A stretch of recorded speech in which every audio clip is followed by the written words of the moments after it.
नमस्कार दोस्तों, आप देख रहे हैं मेरी series become agri business and quality expert in 100 days. जैसा कि आप जानते हैं कि ये सीरीज मैंने पिछले कुछ दिनों से शुरू की है।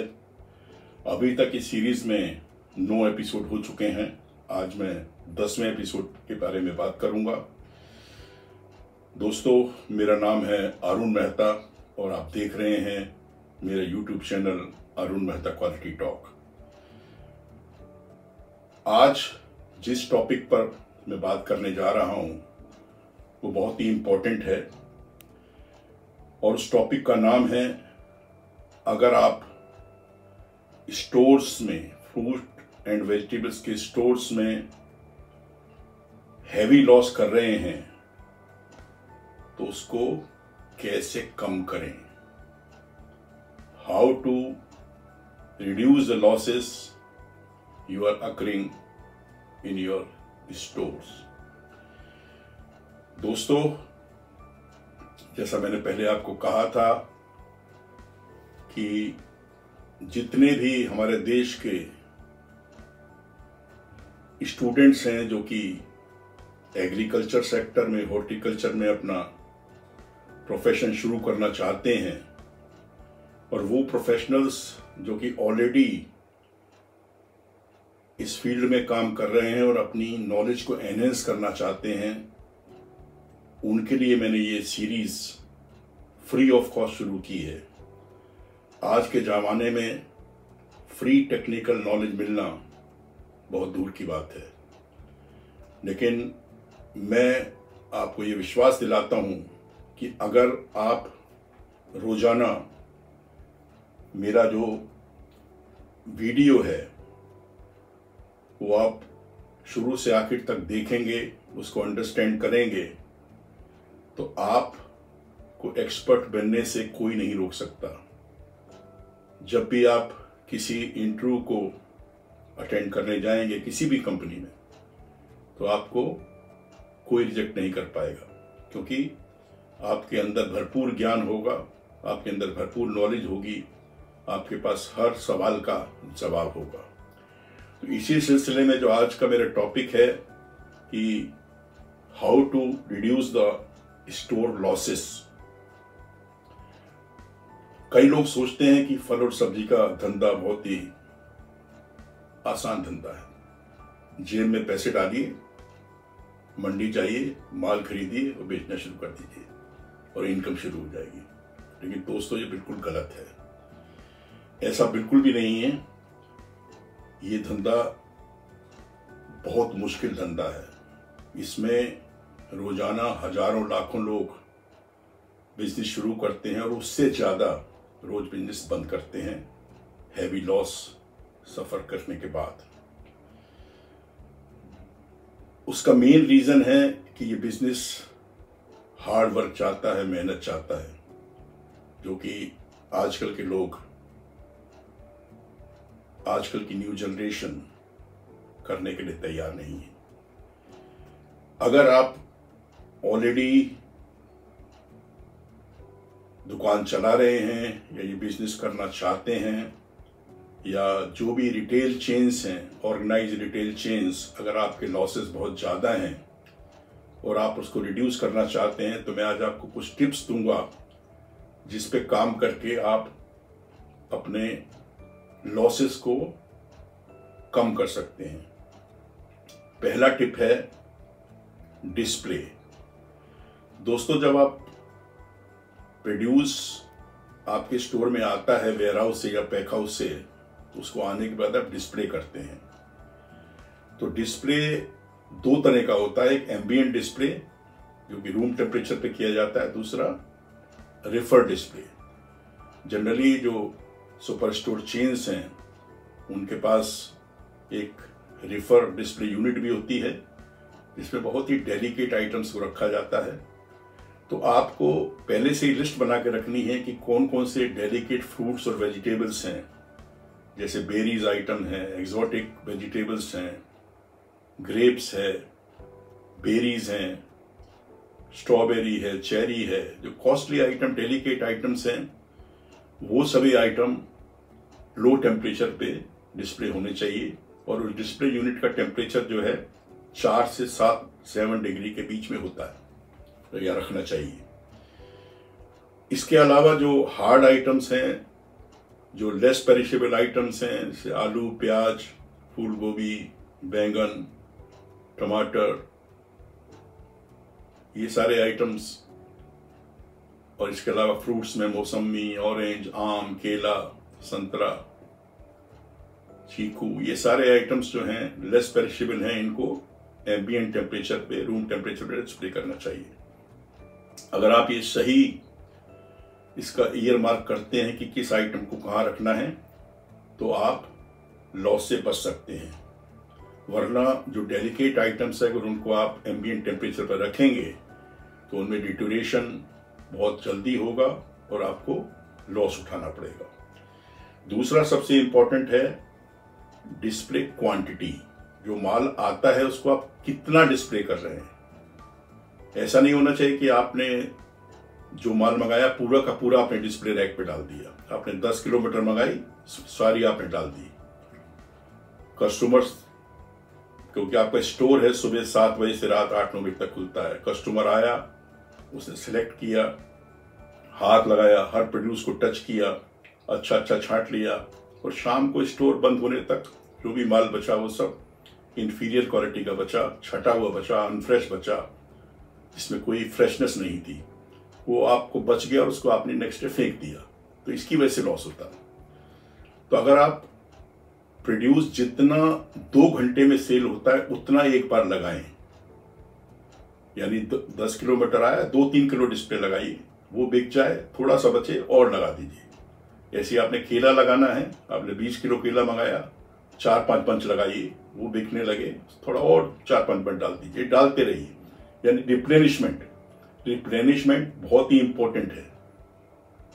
सारा माल ना लगा करके थोड़ा थोड़ा लगाना, दिन भर सुबह से रात तक लगाते रहना। इससे प्रोड्यूस की हैंडलिंग कम से कम होती है, कस्टमर उस प्रोड्यूस को कम टच कर पाता है, और प्रोड्यूस शाम तक जो बचता है उसकी क्वालिटी ठीक रहती है। इसके अलावा जो प्रोड्यूस आपके पास एक्सेस था, जो आपने मंगाया लेकिन उतनी डिमांड नहीं थी, आपके पास बच गया, वो बिना किसी कस्टमर हैंडलिंग के, बिना टच किए आपके पास स्टॉक में रहता है, जो कि बिल्कुल ठीक होता है। उसको अगले दिन आप यूटिलाइज कर सकते हैं। लेकिन अगर आपने सारा प्रोड्यूस डिस्प्ले ठोक दिया, डिस्प्ले पर लगा दिया, तो जो भी प्रोड्यूस डिस्प्ले में एंड ऑफ द सेल बचेगा वो सारा इंफीरियर क्वालिटी का होगा और आपको सारा का सारा डंप में फेंकना पड़ेगा और आपको हैवी लॉस होगा। तो याद रखिए डिस्प्ले कैसे करना है, और डिस्प्ले के बाद रिप्लेनिशमेंट करना है टाइम पे, थोड़ी थोड़ी क्वांटिटी का। तीसरा इंपॉर्टेंट पॉइंट है इंडेंटिंग। दोस्तों, आप कितना माल मंगाते हैं, आप जो भी माल मंगाते हैं वेयर हाउस से, वो आपकी सेल के हिसाब से होना चाहिए। जो आपकी सेल होती है वो हर दिन अलग होती है। सोमवार, मंगल, बुध, बृहस्पति, शुक्र, शनि, इतवार, हर दिन अलग सेल होती है। जनरली देखा गया है कि शनिवार और इतवार को सेल ज्यादा होती है, तो आपको इंडेंट ज्यादा करना चाहिए। मंगल बुध को सेल कम होती है, तो आपको इंडेंट कम करना चाहिए। तो जिस आइटम का जितना सेल होती है उससे 20% एक्स्ट्रा मंगाना है। आप लिस्ट बना लीजिए, आप एवरेज सेल निकाल लीजिए, डे वाइज सेल का एवरेज ले लीजिए कि आपकी किस दिन में एवरेज सेल क्या है, उससे आप 20% एक्स्ट्रा मंगाइए और उस इंडेंट को एडजस्ट करते जाइए। किसी दिन सेल कम हो गई, उसका स्टॉक ज्यादा बचा, उसका इंडेंट अगले दिन या उससे अगले दिन कम कर दीजिए। अगर आप ये काम करते हैं, अगर ये पूरा रिकॉर्ड रखते हैं, तो आपको लॉसेस नहीं होंगे। लॉसेस तभी होते हैं जब आप आंख बंद कर करके इंडेंट करते हैं, आप ज्यादा माल मंगा लेते हैं, उसकी जितनी जरूरत नहीं होती, उतनी सेल नहीं होती, आप एक्सेस इंडेंट मंगाते हैं, वो एक्सेस डिस्प्ले कर देते हैं और वो सारा माल खराब हो जाता है। तो प्रॉपर इंडेंट करना, प्रॉपर डिस्प्ले करना और टाइम टू टाइम रिप्लेनिश करना लॉस कम करने के लिए बहुत जरूरी है। चौथा इंपॉर्टेंट पॉइंट है फीफो, जिसको बोलते हैं फर्स्ट इन फर्स्ट आउट। जो माल आपके पास पहले आया है, जो प्रोड्यूस, उसको आप पहले बेचिए। जो माल या जो प्रोड्यूस बाद में आया उसको बाद में बेचिए। अगर आपने जो माल पहले आया था उसको आपने रखे रहे और जो नया ताजा आया उसको बेच दिया, तो जो पुराना माल है वो पड़े पड़े और खराब होता जाएगा और वो खराब होकर के आपको फेंकना पड़ेगा। तो ये फार्मूला लगता है सभी उन आइटम्स में जो कि फ्रेश आइटम्स हैं। इसके अलावा जो राइपनिंग वाले आइटम होते हैं, जैसे केला है, टमाटर है, आम है, उसमें फीफो के बजाय फीफो यूज करिए, फर्स्ट एक्सपायर्ड फर्स्ट आउट।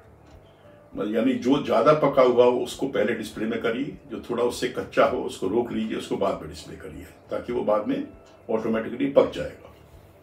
तो FIFO, first in first out and first expired first out is very very important.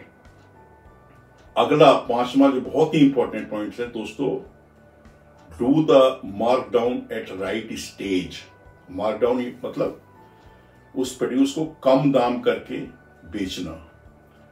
दोस्तों आपने देखा होगा मार्केट में जो पुश कार्ट वाला होता है, सब्जी वाला होता है, वो क्या करता है, कभी आपने देखा है? वो एक कम पढ़ा लिखा आदमी या अनपढ़ आदमी आपसे अच्छा काम करता है।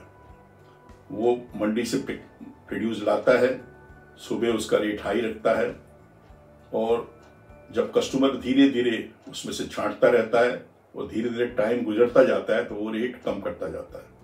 शाम को या रात को जब उसका प्रोड्यूस सारा छट जाता है और क्वांटिटी कम बचती है तो उस सारे प्रोड्यूस को अगले दिन के लिए रोकता नहीं है, वो उसी दिन उसको कम प्राइस में या आधे प्राइस में या आधे से कम प्राइस में बेच करके चला जाता है और अगले दिन फिर नया माल खरीदता है।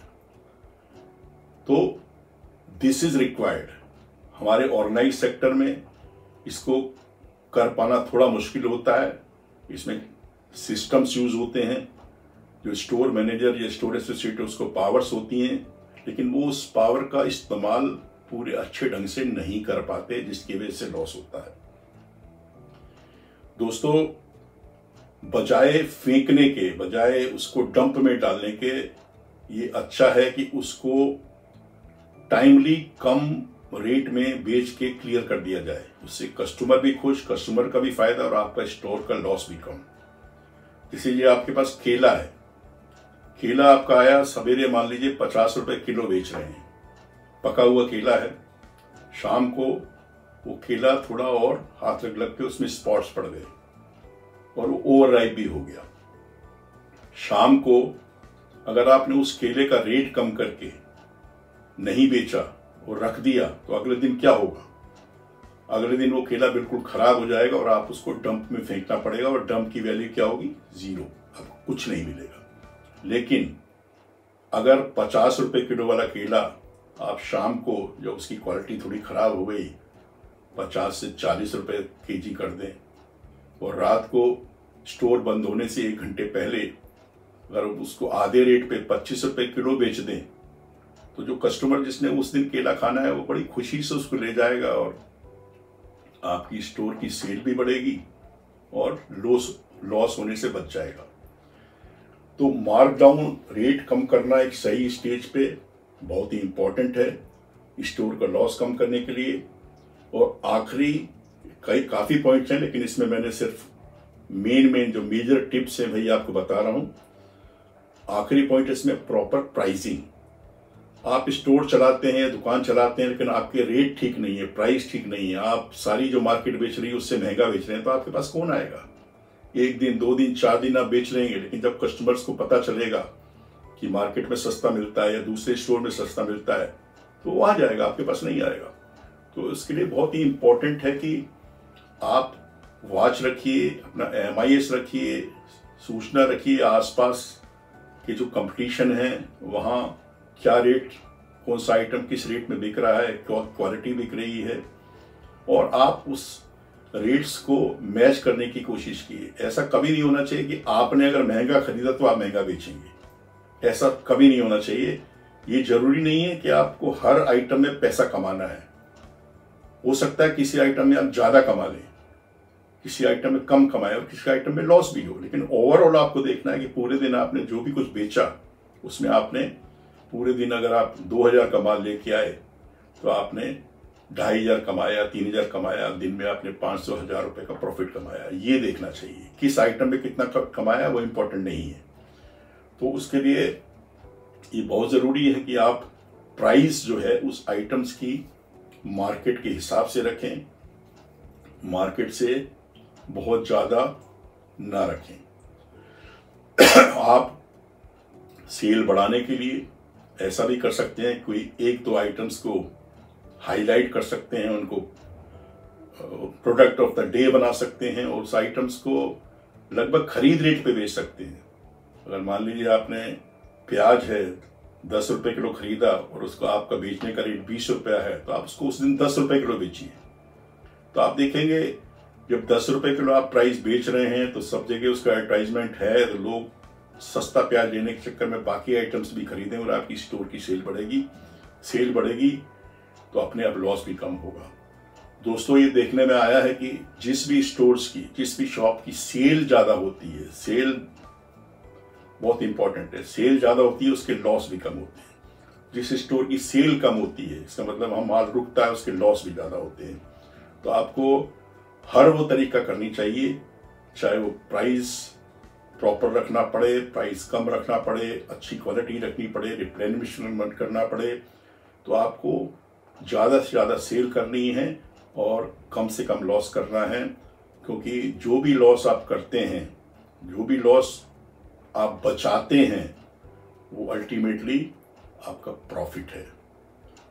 तो मैं उम्मीद करता हूँ आपको मेरा आज का वीडियो पसंद आया होगा और जो लोग इस बिजनेस में हैं या ये बिजनेस में आना चाहते हैं उनको आज बहुत ही इम्पोर्टेंट टिप्स मिली होंगी कि अपने स्टोर में लॉस को कम कैसे किया जाए। क्योंकि हमारे देश में हजारों लाखों लोग ये जानना चाहते होंगे कि इस बिजनेस को कैसे चलाएं और लॉस को कैसे कम करें। आज वो इस वीडियो को देख करके उनको एक अच्छी इन्फॉर्मेशन मिलेगी।